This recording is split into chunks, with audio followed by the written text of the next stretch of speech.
Peter Boykin, we're making moves. Freedom and liberty always on the rise. Tune into the truth and open your eyes.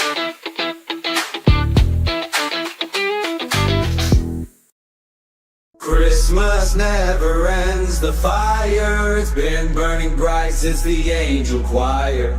Christmas never ends, the fire, a season of joy with hearts inspired. Silent night, jingle bells, carolers with ICLs.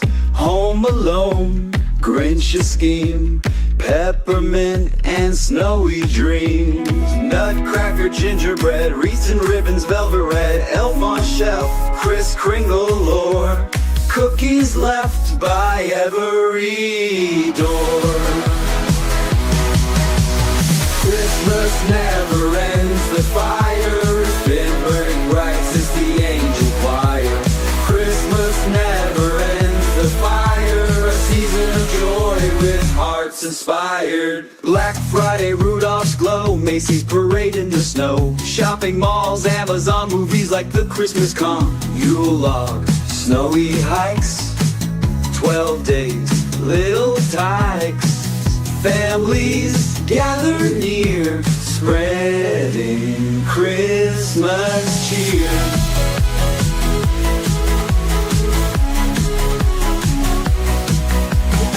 Icicles, ugly sweaters, cards with cheerful little letters, pine tree bows and string. Carolers begin to sing. Starry skies, manger scenes, silver bells and evergreen. Gifts exchanged, wishes made, memories that never fade. Christmas never ends, the fire, it's been burning bright since the angel choir. Christmas never ends, the fire, a season of joy with hearts inspired. Just raise the prices again. What are those idiots gonna do? On second thought. In a recent poll, voters were asked to rank the worst president in modern history. To the surprise of many, Joe Biden found himself at the bottom of the list, even below Nixon and Trump. This is the man who, as a president, has been seen as failing our constitutional republic at every turn. Let me just get you to understand that. He is ranked the worst president in modern history. It used to be Jimmy Carter, but Jimmy Carter gets a pass now. Now it's Joe Biden. Welcome to hashtag Go Right with Peter Boykin, and today we'll delve into the latest from the front lines of the constitutional republic, where the fight for freedom and efficiency in governments is more critical than ever. But let's start with a tale of a bold move. Echoing his campaign promises, President-elect Donald Trump has put Mexico on notice, demanding action against the fentanyl crisis or face economic repercussions. And just recently, Mexico responded with what has been described as the largest fentanyl bust in history. So today we dive into this international standoff, discussing its implications for U.S.-Mexico relations, trade, and the ongoing war on drugs, and lots of other facts. We'll be right back with hashtag Go Right with Peter Boykin. Remember, we fight for what's right because it's time to go right. Time to go right.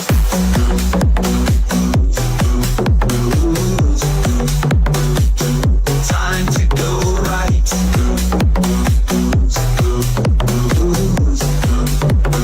Time to go right. The legal maneuvers by President-elect Donald Trump's team to dismiss charges in New York, branding the legal proceedings as failed lawfare, are emblematic of a broader fight. This isn't merely about defending Donald Trump. It's a defense of the very principles upon which our constitutional republic stands.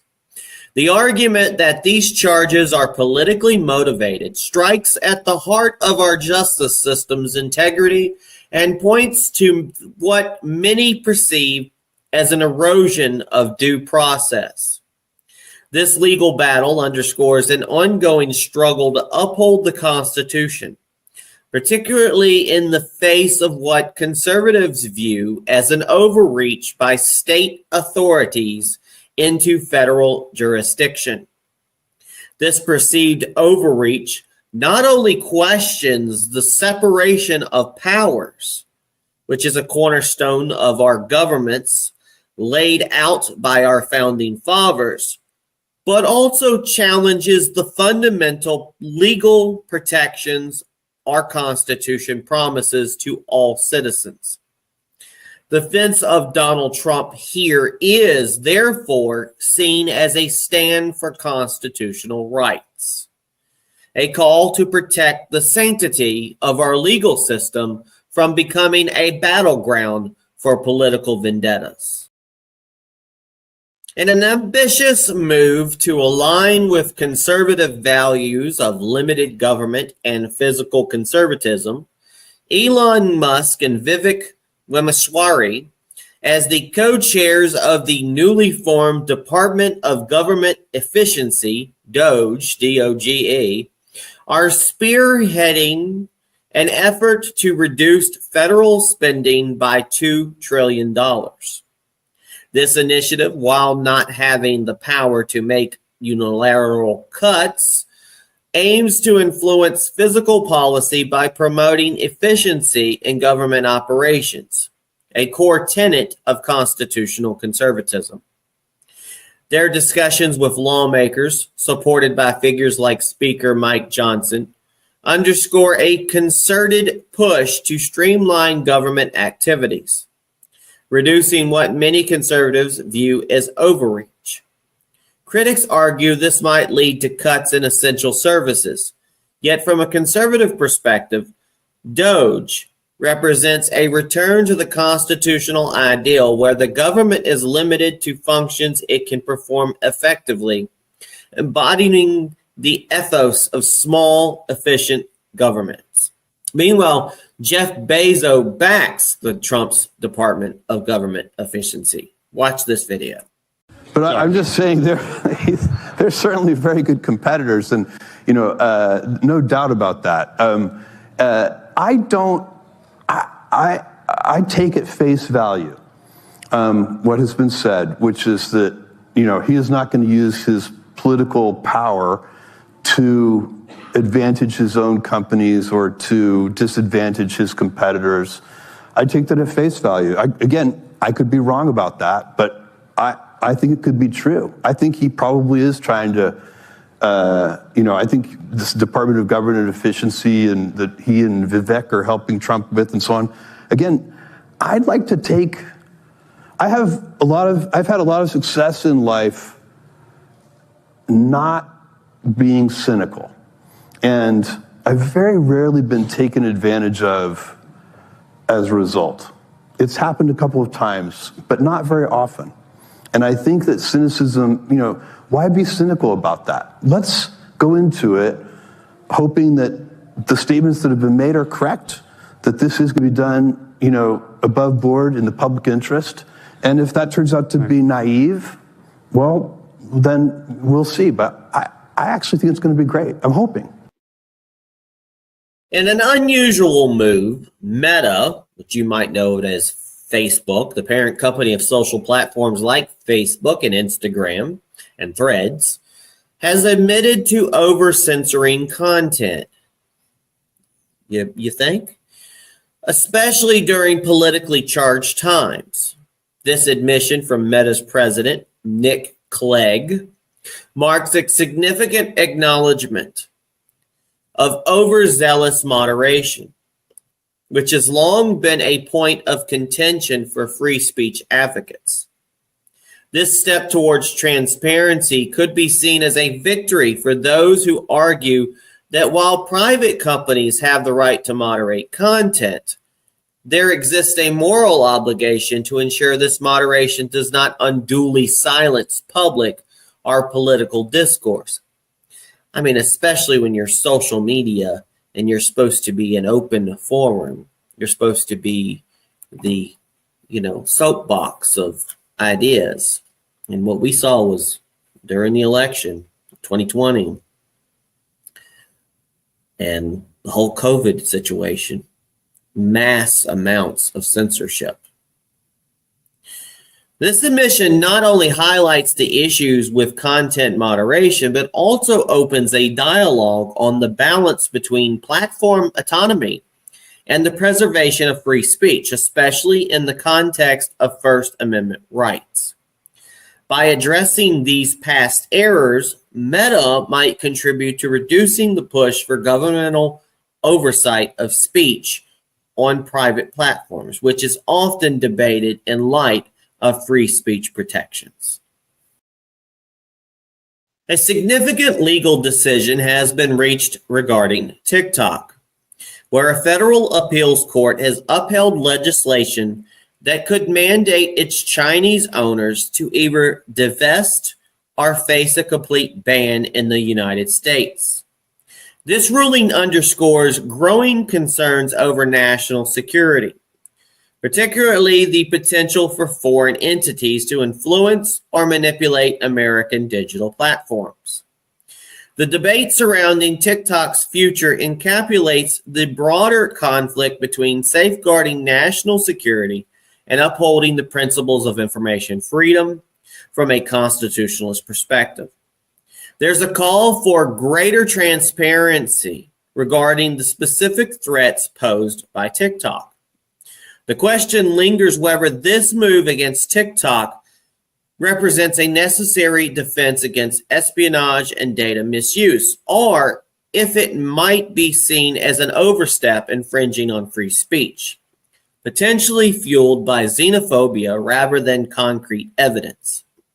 This situation presents a complex interplay of national interests, privacy, and the freedom of information, challenging policymakers to find a balance that respects both security and civil liberties. And I would say, to be truthful, there's a lot of apps out there that have foreign entities who own a bit of part of it. And are we only going after the Chinese people? Are we going after other people as well?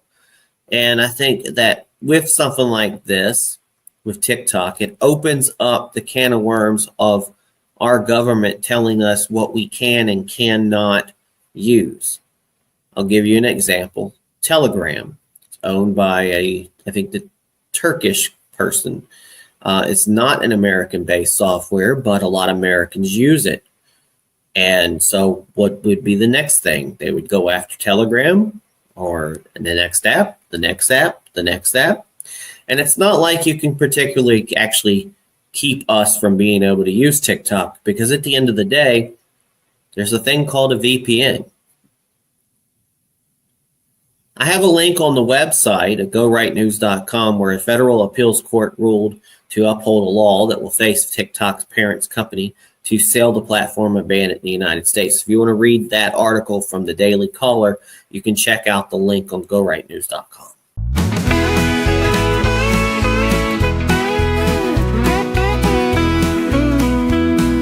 MAGA around the Christmas tree, the red, white, and blue aglow with patriot cheer.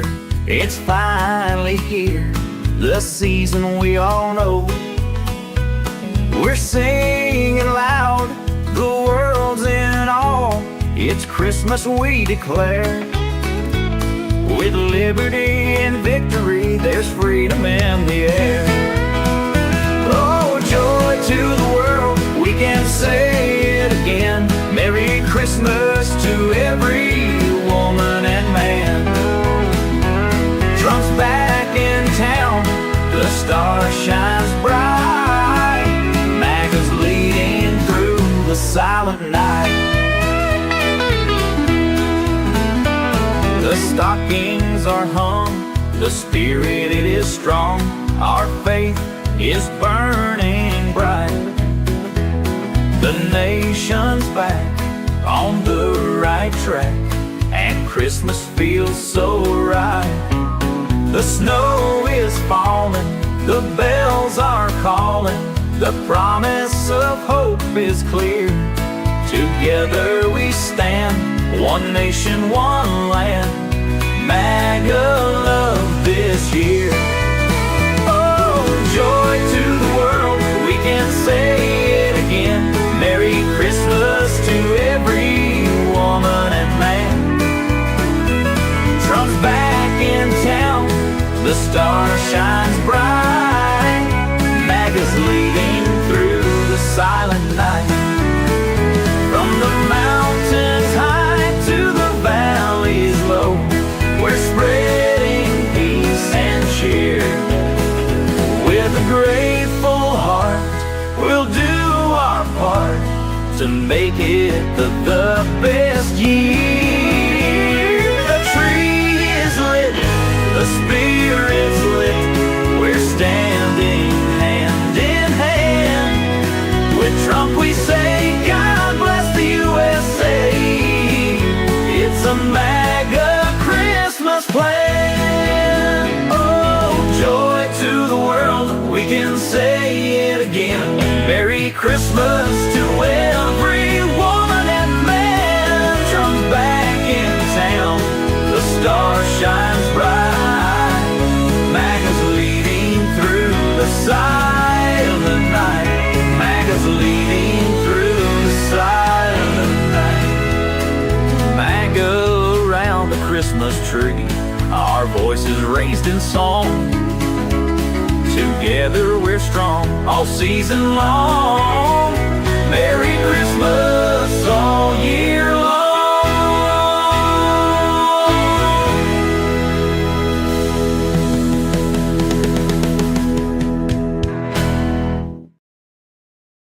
In recent news, we've had some developments, and most people will probably not even know it happened. If you didn't catch it, didn't pay attention to the news that day, it kind of came and went, but it was kind of a big issue. It happened mainly in the night time, United States time.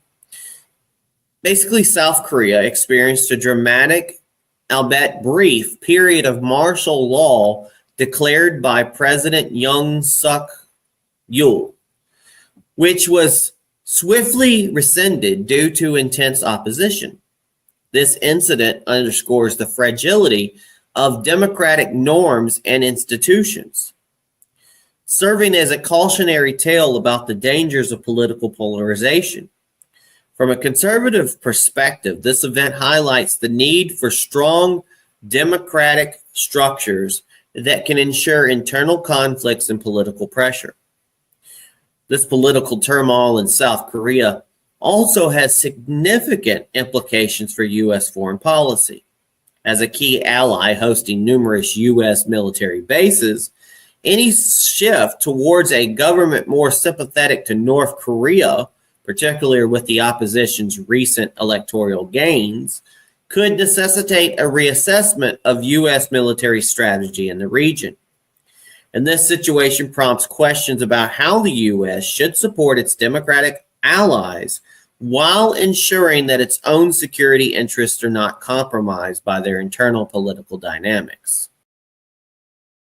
There's definitely been a lot of changes in the political and geopolitical field lately, right on the blink of Donald Trump taking over America again.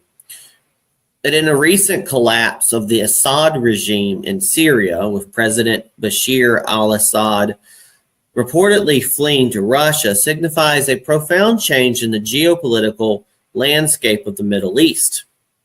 This event coincides with the rise of Hayat Tahrir al-Sham, HTS, a group with historical ties to al-Qaeda, which now holds considerable influence in the region.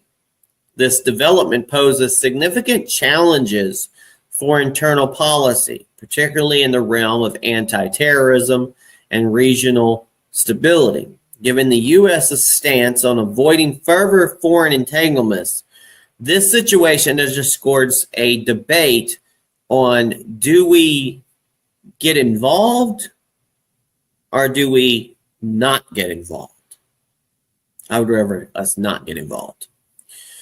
Because in Syria's collapse, there is a call of not getting involved. From perspective aligned with constitutional conservatism, the fall of Assad's regime can be seen as a validation of basically staying out of it policies, a viewpoint that has been vocalized by former President Donald Trump, and now to be president again, Donald Trump. This perspective emphasizes the pitfalls of U.S. involvement in foreign conflicts, advocating instead for a focus on national defense and domestic priorities rather than engaging in what could be perceived as nation building abroad. And believe me, America's done enough nation building. We need to start building our nation back. The rapid change in Syrian governments without significant U.S. military involvement might be cited as instability, but it could be preferable to the costs and complexities of direct intervention. This approach is seen as a way to conserve American resources and avoid the unintended consequences of foreign policy overreach. However, this scenario also highlights the complexity of non-involvement. The rise of HTS, despite its terrorist designation, presents a potential threat to international security. Balancing the principle of non-intervention with the need to combat global terrorism remains a nuanced challenge, one that requires careful consideration of both the ideological commitments to sovereignty and the practical implications for global peace and security. This situation underscores the need for strategic thinking in foreign policy, particularly in how the U.S. navigates its role in regions like the Middle East without reverting to past patterns of deep military engagement. A lot of things going on, folks, in the world, and we're going to report as they come up. We'll be right back with GoRightNews.com. America, no matter where they lived, whether they went to college or not, I was determined to restore U.S. leadership in industries of the future. 4 years later, we have proof that the playbook is at least now working. Within the first 2 months of office, I signed the American Rescue Plan, the most significant economic recovery package in our history, and also learned something from Donald Trump. He signed checks for people for $7,400 because we passed the plan. And I didn't. Stupid. Anyway. In a strategic move aimed at countering former President Donald Trump's intention to pardon those involved in the January 6th Capitol riot, discussions within the Biden White House have surfaced regarding the issuance of pardons for individuals labeled as anti-Trump figures. This could include high-profile political allies or public officials who have been or might be targeted for their opposition to Donald Trump. These considerations are part of a broader debate on the use of executive clemency powers, especially in the light of Biden's recent pardon of his son, Hunter Biden. Now, the public and political fields have reaction to this.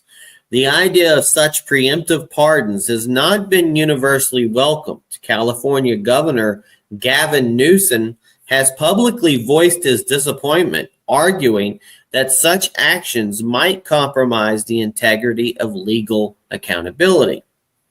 As quoted, quote, "This could be seen as an attempt to shield political allies from accountability, a move that many view as undermining the rule of law, and it calculates the concern among critics of Biden's pardons considerations." Now, as we analyze this, the impact of legal system and public trust, the erosion of legal accountability, the strategic use of pardons to protect political allies from legal scrutiny could further blur the lines between law and politics, potentially leading to a significant erosion of legal accountability. Critics argue that when pardons are used as political tools, the public's trust in the legal system is undermined. particularly if these actions are perceived more as protectionist rather than just are merciful. And there's constitutional concerns. From a constitutionalist viewpoint, the frequent and potential partisan use of presidential pardons, that's a lot of P's, potential partisan use of presidential pardons could be seen as a departure from the intended use of this constitutional power.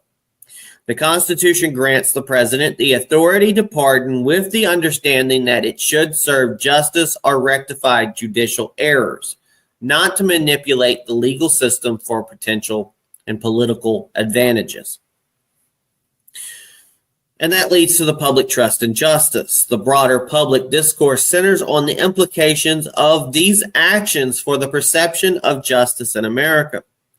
And if the public sees pardons as being used to favor one political side over another, it could lead to a further decline in trust in government institutions, especially the Justice Department, which is supposed to operate independently of political influence. So here we go down the line where Biden's pardon is considered the debate for justice and accountability. What's the ethical use of pardons? The potential issuance of pardons by Biden for anti-Trump figures has sparked a debate about the ethical boundaries of executive power. And the fundamental principle is whether pardons should be a tool for justice or as a means to shield allies from legal repercussions. And this scenario challenges the notion of fairness in legal proceedings, suggesting a selective application of law based on political affiliations. Meanwhile, if you go to gorightnews.com, you can check out a link for an article in the Daily Caller that talks about California Governor Gavin Newsom said he was disappointed that Joe Biden pardoned his son. Meanwhile, you can watch these two videos coming up. The first video is Charlemagne battles the hags on The View over Biden's pardoned Hunter. Let me ask you something that's going around right now. A lot of this conversation about President Biden getting criticized from both sides of the aisle for pardoning his son Hunter after repeatedly saying he would never do it. And a lot of people are saying that it's hypocritical, et cetera, as if the other side doesn't do it. But what's your reaction to it? I mean, I think all of the criticism is valid because, Democrats stand on this moral high ground all the time. And, they act so self-righteous. The reality is he didn't have to say anything in regards to, whether or not, his son wanted to be pardoned. He could have said, hey, man, I'm not focused on that right now. But since they were calling Trump a threat to democracy and they were saying that, nobody's above the law, but they were speaking about him, that's what they were running on. So when he kept saying things like, nobody's above the law, I respect, the jury's decision in regards to my son, he didn't believe that. But he didn't have to volunteer that lie to begin with. I'm going to stop you for a second. Uh-oh. Only because you don't know that it was a lie. We don't know why he changed You really think he just changed his mind over Thanksgiving weekend all of a sudden? No, I'm going to tell you what I think. Okay. Yeah. I think he changed his mind because he got sick of watching everybody else get over. And this is just my feeling, because at some point you get to the place where you just go, so I'm just going to follow the straight and narrow always, because that's what's expected of Democrats. But that's their fault. They're the ones that go out. They're the ones that go out there and they stand on this moral high ground. Listen, they don't have to do that. I'm a Democrat. Tell me what the moral high ground is. The moral high ground is nobody's above the law. I respect what the jurors are saying. He don't have to do that. So we're mad at him because he changed his. Oh no. By the way, I'm not mad at him pardoning Hunter Biden. But you sound like you're mad. No. The next video after that is MSNBC Joy Reid's hated pardons under Trump, but changed her tune with Biden. The presidential pardon was originally meant to grant the president the power to temper justice with mercy. It was not enshrined in our Constitution so that a dishonorable man could reward his criminal allies, friends, and family for their corrupt practices. I don't have a problem with Biden pardoning his son. He should have pardoned him. The crazies are coming, right? But to me, it's like, pardon more. Former President Donald Trump has pledged to, quote, free the January 6 hostages. as one of his first acts if he returns to the White House, which he is returning to the White House. This commitment has stirred significant debate and has been a focal point of his campaign, where he has repeatedly referred to the January 6 rioters as hostages, warriors, and unbelievable patriots. Now, the public has a reaction to this. Opinions on this promise are deeply divided.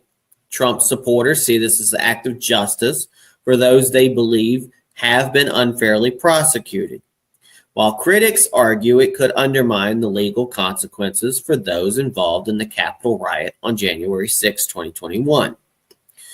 As for legal context, over 1,400 individuals have been arrested in connection with the Capitol so-called attack, with hundreds sentenced to prison terms. Trump's promise of pardons has led to some defendants requesting delays in their legal proceedings, anticipating clemency. Now here's a quote, "I am going to be acting very quickly. I'm looking first day," Trump said in a recent interview, indicating his immediate intention to address the issue upon re-election. Quote, "I'm going to look at everything. We're going to look at individual cases," he added, suggesting a case-by-case approach, but did not rule out pardoning those who assaulted police officers. I, for one, know, and this is my personal opinion, that although we talked about some of the Biden pardons, all presidents kind of get to do this. In this case, with January 6th, when you have people being prosecuted surely because of political partisan reasons, this case, the left, Biden, Kamala Harris, a failure of Nancy, and a failure of the Democrat Party to protect the Capitol, etc. The blame they put on Donald Trump over the years, the considerable amount of partisanship when it came to calling MAGA people terrorists, making people lose their jobs, going after their documents. I, for one, went to January 6th. I left because they had a curfew. I got out of town. I did not participate in the stuff that happened afterwards. I did not go and breach any walls or go inside of any Capitol. I didn't even set foot on the steps of the Capitol. I stayed out in the area, witnessed what was going on. Most of the things that was there was recorded.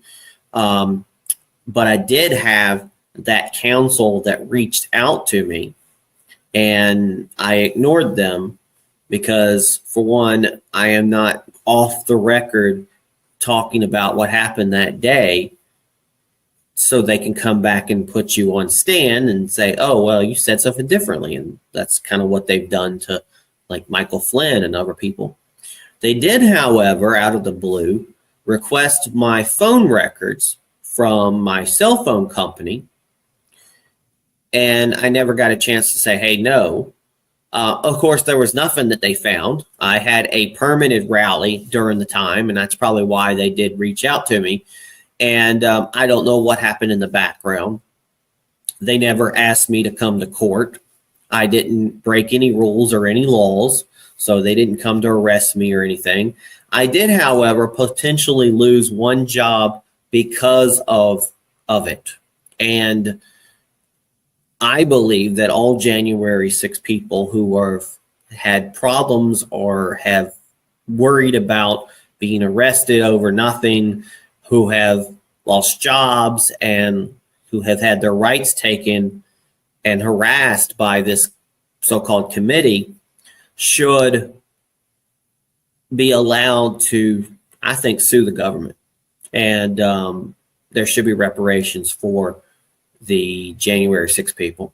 And I do understand that there are some people who have done some things that are probably warranted some charges.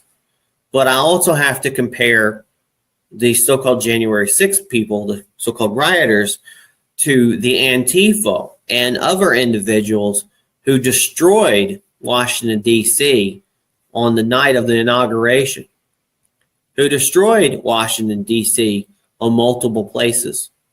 The individuals who went into the Hart building and would not leave. The other protesters that went into government buildings and would not leave. And thinking about cases like in Seattle, where they basically took over the Capitol, which is insurrection in my book.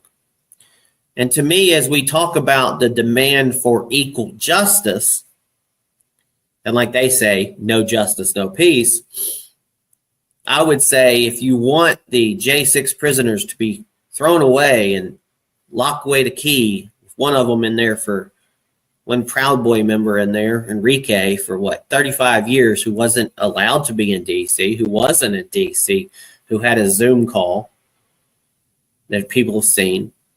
They said it was to work towards trying to conspiracize or whatever, which the Supreme Court had already said that you can't prosecute on that, but yet that man's still in jail.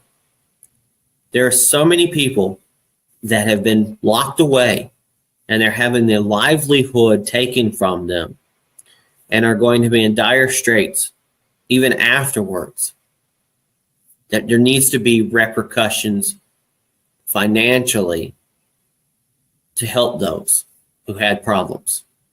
And that's what I'm calling for. And I hope that Donald Trump frees everybody. Because at the end of the day, if one side will condemn you fully like this, and then the other side has to deal with it, it's not so much it's real justice being played out. Because these people would never have gone far. They would have got a slap on the wrist, like many people in riots and where they destroy property and other places where people got thrown in the thing, went to jail and came right back and got to go right back to where they were doing a riot. There's so many cases over the years where it seems like the people who are on the left get to do whatever they want, while the people on the right get everything thrown at them. And that's messed up. That's messed up. And people on the left, you've got to understand that is a tragedy of justice. That is a tragedy of democracy or our republic or whatever you want to call it. So I think the only way we can clean slate this is, yes, the January 6th people have got to be freed. And I hope that Donald Trump will do that.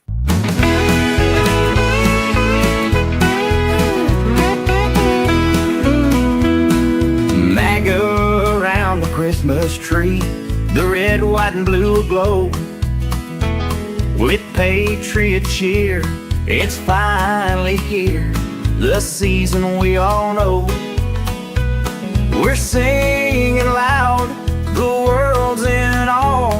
It's Christmas we declare. With liberty and victory, there's freedom in the air. Oh, joy to the world, we can say it again. Merry Christmas to every woman and man. Trump's back in town, the star shines bright. MAGA's leading through the silent night. The stockings are hung, the spirit it is strong. Our faith is burning bright. The nation's back on the right track, and Christmas feels so right. The snow is falling, the bells are calling. The promise of hope is clear. Together we stand, one nation, one land. MAGA love this year. Oh, joy to the world, we can say it again. Merry Christmas to every woman and man. Trump's back in town, the star shines bright. MAGA's leading through the silent night. From the mountains high to the valleys low, we're spreading peace and cheer.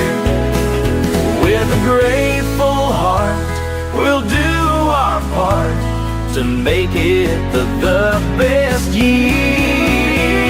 The tree is lit, the spirit's lit. We're standing hand in hand. With Trump we say, God bless the USA. It's a MAGA Christmas plan. Oh, joy to the world, we can say it again. Merry Christmas to every woman and man. Trump's back in town, the star shines bright. MAGA's leading through the silent night. MAGA's leading through the silent night. MAGA around the Christmas tree, our voices raised in song. Together we're strong all season long. Merry Christmas all year long.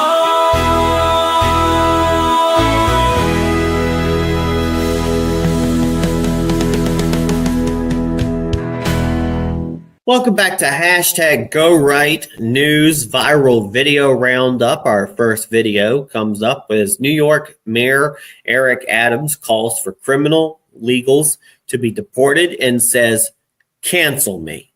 Watch this video. Those who are here committing crimes, robberies, shooting at police officers, raping innocent people, have been a harm to our country. I want to sit down and hear the plan on how we're going to address them. Those are the people I am talking about, and I would love to sit down with the Board of Czar and hear his thoughts on how we're going to address those who are harming our citizens. You're open to that?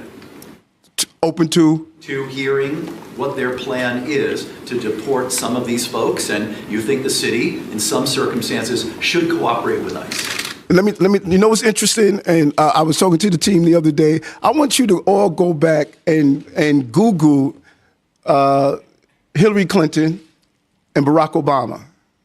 Google what they said about those who commit crimes in our city and what they said in our country. They said those who commit crimes need to get out right away. That was their position. So this is not a new position, because in the state in the era of cancel culture, no one's afraid to be honest about the truth. Well, cancel me, because I'm going to protect the people of this city. And if you come into this country, in this city, and think you're going to harm innocent New Yorkers and innocent migrants and asylum seekers, this is not the mayor you want to be in the city under. Are you ready for your own humanoid robot? Maybe. I do like the information in here about being able to remotely use a robot to do stuff at home. That I kind of like. Watch this video. A robot like this could one day take over your household chores. Meet Neo, a humanoid robot powered by artificial intelligence. The prototype is the brainchild of 1X, a company based in Norway and Silicon Valley. In the long term, this will be doing your laundry, cleaning your house, tidying, and generally giving you back a lot of time in life. Neo is one entry into the race to bring humanoid robots into our homes. On top of its job performing household duties, the robot can be operated remotely from anywhere in the world. That's according to Bernd Bornich, the CEO and founder of 1X. We're really excited about the ability to teleoperate the robot yourself.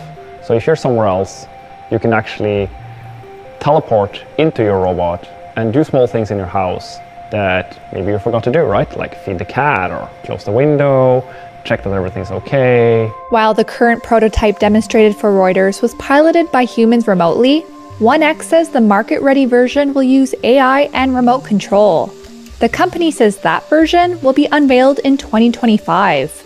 As for the price, 1X says they can't reveal those details yet, but expect it to be in line with a mid-priced new car. Bornich said he has been testing the robots at home with his own family, including a previous version named Eve. And at that point, I would have said that, this is really useful. I don't want to give it back, but I wouldn't pay for it yet. But this is a while ago, right? So there's still some way to go. And we learned an enormous amount from this. And all of these lessons learned went into designing Neo, both the hardware and the AI stack. And we're about to try this again now, and I'm super excited to see the results. Neo faces stiff competition. Tesla has ambitious plans, with Elon Musk saying its Optimus or Tesla bot will be, quote, the biggest product ever of any kind. In October 2024, Musk predicted a future with 10 billion humanoid robots, priced between $20,000 and $25,000 by 2040. And Beijing-based startup Robotic Era recently released video of its Star One humanoid robot traversing the challenging terrain of China's northwestern Gobi Desert. The internet was shocked to hear Barron Trump's voice for the first time. And it wasn't like, what was he saying? I like my briefcase. You know, watch this. Hello, how are you? I'm in the business. It's very nice to see you. Very nice. I gave him a shout out last night. The place went crazy. Hello, how are you? It's very nice. Good to see you. You too, buddy. Oh, you've never met him? No. Can we make him into a guy? A screaming match ensures as the congressional hearing on the attempted assassination of Donald Trump. This Secret Service director seems like a punk. Watch this video. So I got another question for you. Do you recognize this photo?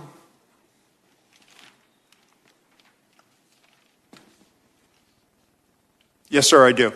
Okay. Was that the remembrance of September 11th? It was. Was it in New York? It was at Ground Zero.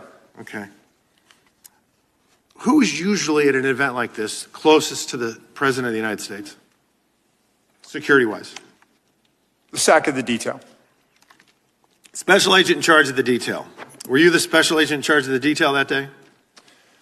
Actually, let me address this. Could you please, staff, leave that? Oh, no, leave that one up with the circle around me. Thank you. So actually, Congressman, what you're not seeing is the SAC of the detail out of the picture's view. And that is the day where we remember the more than 3,000 people that have died on 9/11.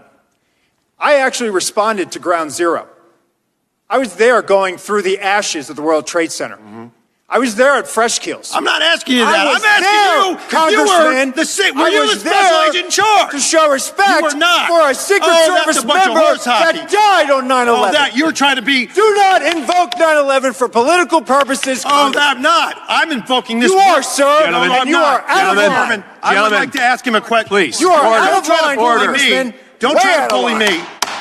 I am an elected member of Congress, and I'm asking you a serious question, and you are playing politics. I am a public servant who has served this nation, and you won't answer the question. On our day, on our country's darkest day. Committee will come to order.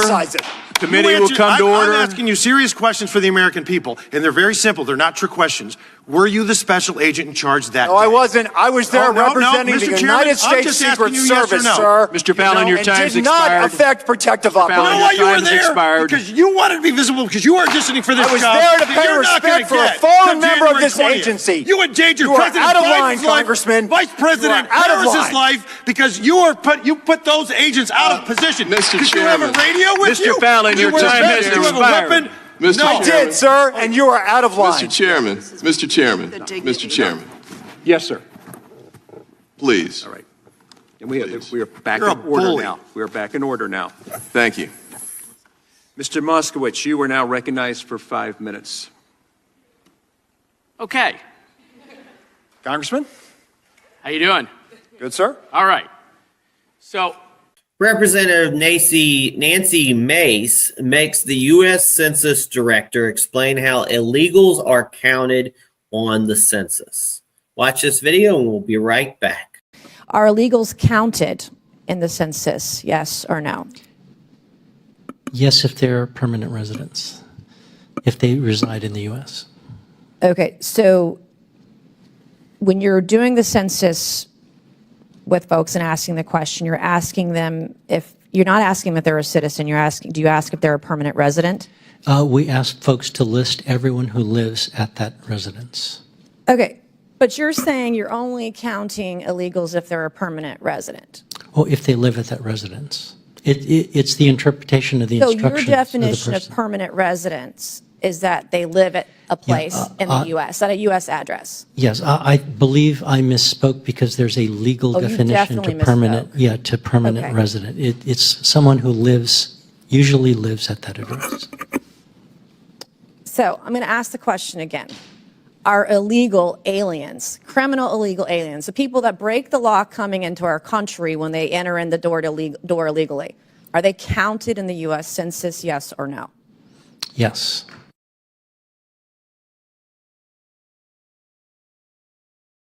Welcome back to the hashtag GoRight Recap Remix. In a bold move that has both his base cheering and his critics fuming, Donald Trump has promised to free what he calls January 6 hostages. Upon reclaiming the presidency, this isn't just about releasing prisoners. It's a statement that could redefine justice in America, stirring a hornet's nest of legal and moral debates. Meanwhile, whispers of Biden's pardons plans add another layer to this political chess game, raising questions about the sanctity of law versus political loyalty. But don't take our word for it. Dive deeper into this saga at GoRightNews.com. Catch exclusive breakdowns, discussions on Go Right News on Rumble.com. Or tune into hashtag GoRight with Peter Boykin on platforms like Spreaker, Spotify, Apple, Amazon, YouTube, TikTok, and more. Join the conversation, stay informed, and support this independent voice by donating at Cash App $ Peter Boykin, the #1. Remember, all the links are waiting for you at GoRightNews.com and PeterBoykin.com, where the right side of the story unfolds.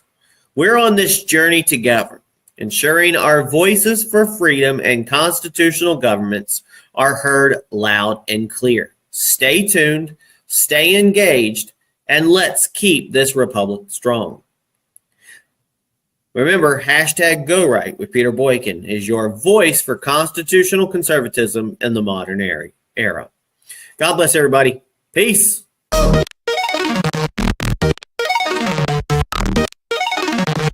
It's time to go right. Let the truth ignite. We're bringing the right news into the light. With Peter Boykin at the helm, we're taking a stand. Constitutionalist for America, we protect this land. Welcome to the place where opinions align. With liberty's flame, our voices combine. Citizen journalism, honest and true. Let's go right, it's the podcast for you.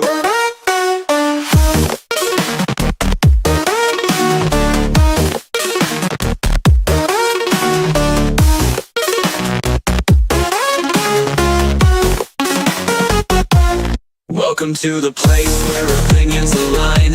With liberty's flame, our voices combine. Citizen journalism, honest and true. Let's go right, it's the podcast for you.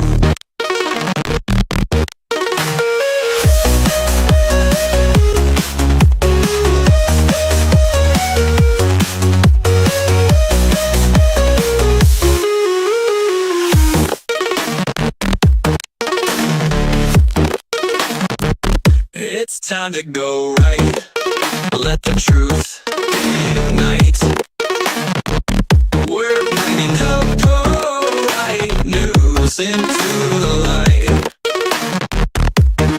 With Peter Boykin at the helm, we're taking a stand. Constitutionalist for America, we protect this land. Welcome to the place where opinions align. With liberty's flame, our voices combine. Citizen journalism, honest and true. Let's go right, it's the podcast for you.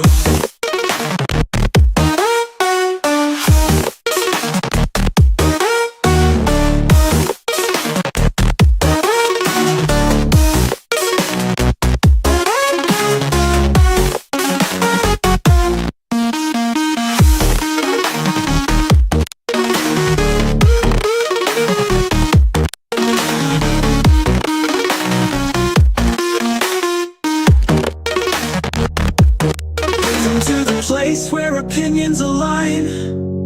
With liberty's flame, our voices combine. Citizen journalism, honest and true. Let's go right, it's the podcast for you.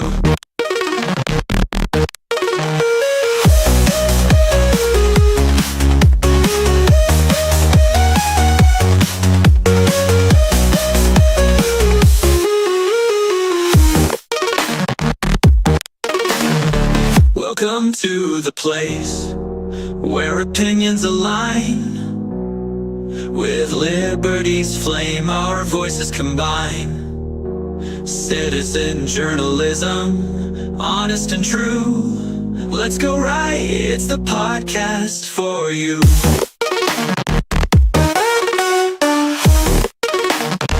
Welcome to the place.